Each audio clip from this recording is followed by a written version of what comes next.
Сайн байна уу? Би тань нэг дуу сонсгоё. Та энэ дууг сонсоод хаанхын уран бүтээлч гэж бодож байна. Тэнд ямар мэдрэмж төрж байгааг хуваалцаач.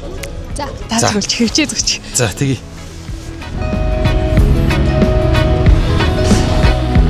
Юу сонирхолтой вэ те?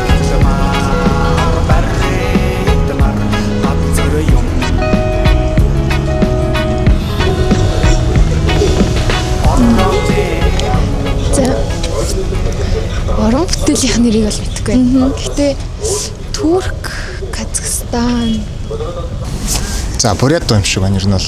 Монголоор ямар гэдэг юм шүү вэ? Монголоонд төстэй юм шиг нэг юм медитейшн маягийн дуу ч юм уу. Эсвэл нэг юм өндөр уулын бүсэд байдаг нэг юм байгалийн дуу ч юм ийтэй олсон юм уу. Нэг тийм л юм шиг шүү дээ. Хөдөө гоё ингээд бурад бүжиглээд ингээд Тавширмаар байгаа үедээ сонсмаар юм уу да? Монгол дуу байна л да. Гэхдээ яг нэг ястан мастан ч юм уу. Амар олон юм холсон юм шиг санагд. Тань сая сонсгосон дуу болохоор Өвөр Монголын Хорс радио гэдэг хамтлагийн дуу байхгүй юу?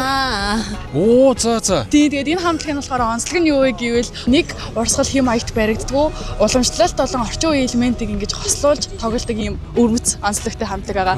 Тэгээд энэ хамтлаг нь 11 сарын 8-нд арт харагдж байгаа Хаан банкын дотор Хаан театрт нь Багтаяргийн зохион байгуулж байгаа 2 дахь тоглолтын гол уран бүтээлч болж ирж байгаа. Тэгээд энэ постероор дамжуулаад таныг энэ тоглолтод урьж байна. оо вау. Энэ Өвөр Монгол юм уу? Тийм. Надад маш их таалагдлаа. Баярлалаа. Ажлынхантайгаа заавал очноо. За, баярлаа.